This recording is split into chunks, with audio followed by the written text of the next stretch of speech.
மயிலாப்பூர் ஏரியாவில் பல இடங்களில் போய் பார்த்துட்ருப்போம். ஸ்கூல், காலேஜஸ் இங்கே எல்லா ஏரியாவும் போகும்போது நிறையா மக்களை சந்திப்போம், நிறைய பேர் பார்த்துட்ருப்போம். ஒவ்வொரு ஆக்டிவிட்டியும் பண்ணணும்னு தோணும். அதில் சின்ன சின்ன விஷயங்களாக ஒரு குழந்தைகளுக்கும் ஒரு சின்ன சின்ன விஷயங்களை ஒவ்வொரு சொசைட்டியில் பண்ணிகிட்டு இருக்கும்போது தான் திடீர்னு ஒரு தமிழ் தோஷமான பேசினாங்க நம்ம கவுன்சிலர் இந்த ஏரியாவுக்கு. அவங்களோட டிஸ்கஸ் பண்ணும்போது பேசும்போது சில விஷயம் தோணுச்சு. முதலமைச்சர் சொல்லியிருந்த மாதிரி பெண்களுக்கான திட்டங்களையும் குழந்தைகளுக்கான திட்டங்களையும் ஸ்டூடெண்ட்ஸுக்கான திட்டங்களையும் அறிமுகப்படுத்தணும்னு சொல்லியிருந்தார். அதை போல் நிறையா நாங்கள் டிஸ்கஸ் பண்ணும்போது பேசும்போதெல்லாம் இந்த பகுதியில் இந்த பர்டிகுலர் வார்டில் ஏதாவது ஆக்டிவிட்டி பண்ணணுன்னு சின்ன ஒரு திங்கிங் இருந்தது. அந்த நேரத்தில் இங்கே ஏதாவது பண்ணும்போது இந்த பெண்களுக்கு உண்டான உடற்பயிற்சி கூட நம்ம ஜிம் ஒன்று உருவாக்கலாம். எல்லா இடங்களையும் ஜென்ஸ் இருக்காங்க, நம்ம பாய்ஸில் நிறையா பண்ணுறாங்க.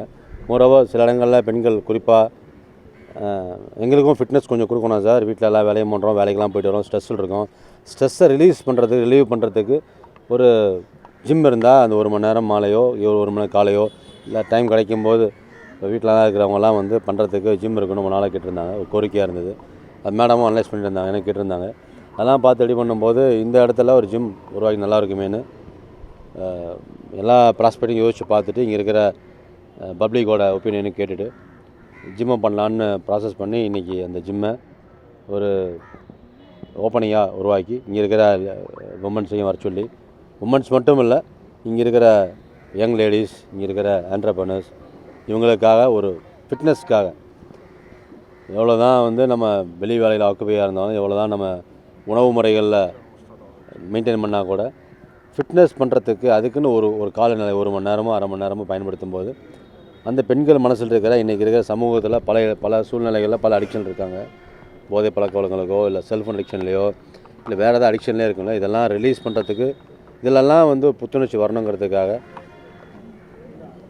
பல நேரங்களில் நிறைய பேர் நம்ம பக்கத்துலேயே பீச் இருக்குது, பீச்சில் போய் அவங்களோட டைமை ரெஃப்ரெஷ் பண்ணிட்டு வருவாங்க. சில பெண்கள் இங்கே இருக்கும்போது அவ்வளோ தூரம் டிஸ்டன்ஸோட இங்கே ஃபிட்னஸ் பண்ணும்போது நல்லா இருக்கிறதுனால இந்த ஃபிட்னஸ் அப்படிங்கிறது இங்கே மட்டும் இல்லை, எங்கெல்லாம் உமன் ஃபிட்னஸ் சென்டர் செப்பரேட்டாக உமன்ஸ் இருக்கும், சில நேரங்களில் ஆண்கள் பெண்கள் இழந்த மாதிரி சில ஃபிட்னஸ் சென்டர்ஸ் இருக்கும். நம்ம மாநகராட்சி சார்பாக எல்லா இடங்களையுமே நம்மளோட முதலமைச்சரோட கைட்லைன் பிரகாரம் எல்லா தொகுதிகளையும் எல்லா மாவட்டங்களையும் சில இடங்களை தேர்ந்தெடுத்து மக்களோட கருத்துக்களை கேட்டு ஃபிட்னஸ் சென்டர்ஸ் ஃபீமேல்ஸ்க்காக பெண்களுக்காக மட்டும் ஸ்பெசிஃபிக்காக பண்ணுறோம். அந்த இடங்களெல்லாம் பெண்கள் கலந்துக்கிட்டு அங்கெல்லாம் அவங்களோட காலை நேரத்தில் எவ்வளோ வாக்கிங் போகிறது, ஜிம்னாசியம் பண்ணுறது, ஸ்போர்ட்ஸ் ஆக்டிவிட்டி இதையும் சேர்ந்து நம்ம ஜிம் ஃபிட்னஸ் ஆக்டிவிட்டி பண்ணும்போது நமக்குள்ள இருக்கிற அந்த ஒரு போதை கலாச்சாரத்தை நம்ம முதலமைச்சர் லாஸ்ட் டைம் ஒரு மீட்டிங்கில் சொல்லியிருந்தாருங்க. ஒரு மெரினா பீச்சில் ஒரு இது மராத்தான் ஆரம்பித்தோம். அந்த மராத்தானோட கொள்கை என்னென்னா, அதோட கான்செப்டே என்னென்னா, எவ்வளோ ஸ்போர்ட்ஸ் ஆக்டிவிட்டியில் மட்டும் இல்லாமல் ஃபிட்னஸ் ஆக்டிவிட்டியில் கவனம் செலுத்துகிறோமோ அந்த அளவுக்கு இன்றைக்கி இருக்கிற சொசைட்டியில் இருக்கிற இந்த ஒரு போதை பழக்க வழக்கங்கள் போதை கலாச்சாரம் மறையுங்கிறதுனால அதையும் ஒரு முன்னெடுப்பாக இந்த பகுதியில் இந்த பர்டிகுலர் வட்டத்தில் வார்டில் இந்த மாதிரி ஜிம் ஓப்பன் பண்ணி வச்சுருக்கோம். இந்த ஜிம்முனால் பல பெண்களுக்கு உண்டான ஃபிட்னஸ் சென்டர்ஸையும் மனசில் இருக்கிற மனநல குறைபாடுகளையும் ஒரு ஃப்ரெஷ்மெண்ட் வரும்போது போதையில்லா வாழ்க்கை உருவாக்குறது ஒரு ஆரம்ப சூழ்நிலையாக இருக்கும். அதுக்காக வந்துருக்கோம். தேங்க்யூ. இன்னொரு 2-3 வாரத்தில் ஆரம்பிச்சிடும். அது பிரிண்ட் ரெடியாக இருக்குது. 2-3 வீக்ஸில் ஆரம்பிச்சிடும்.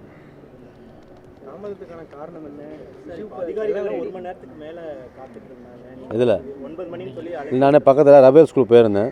8:30க்கு ப்ரேயர் ஹாலில் அங்கே 1200 குழந்தைகள் பெண் குழந்தைகள் இருக்காங்க. Only female school, girls school. அந்த ஸ்கூலில் அந்த 10வது 12வது குழந்தைகளுக்கு ஒரு ப்ரைஸ் தரணுன்னாங்க. 8:30க்கு போனால் 9 முடிஞ்சிடும்னாங்க. பட் அந்த குழந்தை செல்வங்கள் போனாலே ஒரு எக்ஸ்ட்ராடினரியாக ஒரு எனர்ஜியாக இருக்கும். அந்த குழந்தைய பேசிட்டு உரையாடிட்டு வரதுக்கு லேட் ஆகி போச்சு.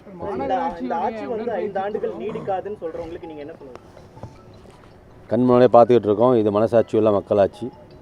மக்களுக்காக மட்டுமே எல்லா ஆக்டிவிட்டியும் எல்லா செயல்பாடுகளையும் அனைத்து துறை சார்ந்தப்பட்டவங்களும் சரி, அனைவரும் மக்களும் சரி. இப்போ இங்கே வந்திருக்கோம் அப்படின்னா வார்டு கவுன்சில் வந்திருக்காங்க. கட்சி பாராமல், நிலை மாறாமல் சீட்டுக்கு வந்த பிறகு, அந்த பவருக்கு வந்த பிறகு மக்களுக்கு தேவையான மட்டும் தான் செஞ்சுக்கிட்டு இருக்கோம். ஸோ மக்கள் விரும்பி தேர்ந்தெடுத்த ஆட்சி மக்களுக்காக மட்டுமே இருக்கும். அதுக்கான ஆன்சரை மக்கள் கொடுப்பாங்க. வழக்கறிஞர் நியமனத்தில் மேயர் பிரியா அவர்களுக்கு பேரில் தலைமைன்னு போட்டுக்கிறாங்க, ஆனால் அவங்க கலந்துக்கல. இன்னும் அந்த ஒரு மோதல் போக்குங்கிறது இன்னும் நீடிக்குதா சார் சென்னையில்? நான் அப்படி சொல்ல மாட்டேன். எங்கள் தமிழக வெற்றி கழகத்தின் முதலமைச்சர் தலைமையிலான அரசில் எங்களுக்குள்ள எந்த பாரபட்சம் இல்லாமல் அனைத்து துறைகளிலும் அனைத்து இடங்களிலும் கலந்துட்டு ஃபாலோ பண்ணிட்டு தான் இருக்கோம். சில பேர் சில காரணங்களுக்கு அவாய்ட் பண்ணி போனாங்கன்னா அதை நம்ம பொறுப்பாக முடியாது. சார், இந்த வழக்கறிஞர் நியமனத்தில் லஞ்சம் பெற்றதாக ஒரு புகார் இருந்திருக்கு, அதை பற்றி எங்களோட கருத்து என்ன? ஏன்னா தொடர்ச்சியாக அதை குறித்து பேசும் பொருளாகிட்டு இருக்கு. இப்போ தாவேக்காரர் லஞ்சம் பெற்றிருக்காங்க வழக்கறிஞர் முறைகேடுன்றாங்க. கரெக்ட். இதுக்கு இந்த புகார்கள்லாம் நம்ம ஒரு கோர்வையாக பார்த்தோம் அப்படின்னா, நேற்று கூட சுப்ரீம் கோர்ட்டில் நம்ம மாண்பு முதலமைச்சர் வந்து திருச்சி போகலாங்கிறதுக்காக ஒரு பெட்டிஷன் ஃபைல் பண்ணியிருந்தாங்க. அதையும் பார்த்தோம். சுப்ரீம் கோர்ட் சில ஆன்சர்லாம் கொடுத்துருக்காங்க. அதே போல் நம்ம மாண்பு முதலமைச்சரின் ஆக்டிவிட்டியை முடக்கணுங்கிறதுக்காகவும் நம்மளை மாநில நிர்வாகம், நம்ம தமிழக அரசாங்கம் சில நல்ல முன்னெடுப்புகளையும் சில நம்ம முதலமைச்சர் நம்ம சட்டமன்றம் சொல்லியிருந்த மாதிரி சில விஷயங்களை முன்னெடுப்பாக மக்களுக்கான ஆட்சியும் மக்களுக்கு தேவையான சேவைகளையும் செய்யும்போது அதை பொறுக்க முடியாத சில பேர் இந்த மாதிரி ஏதோ ஒரு காரணம் எந்த ஆக்டிவிட்டிலையுமே ஒரு சில நேரங்களில் வழக்கறிஞர் அப்பாயின்மெண்ட் பண்ணோம், காசு வாங்கிட்டு பண்ணாங்கன்னு சொல்லுவாங்க. சில நேரங்களில் மணல் தட்டில் இந்த குறைகளை தீர்ப்பு சொல்லிட்டு தான் இருப்பாங்க. இதெல்லாம் புனையப்பட்ட ஒரு கதையாக தான் நாங்கள் பார்க்குறோம்.